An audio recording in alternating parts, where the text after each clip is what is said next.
Did a misfired tweet tank a billion-dollar brand in 3 seconds and spark a global meme? Today, a viral clip shows the moment. A leaked internal memo sent stock prices swinging and memes erupt across markets and feeds worldwide.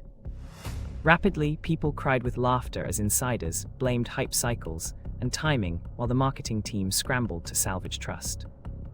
Which side are you on, and what should they do next to win the crowd back today online?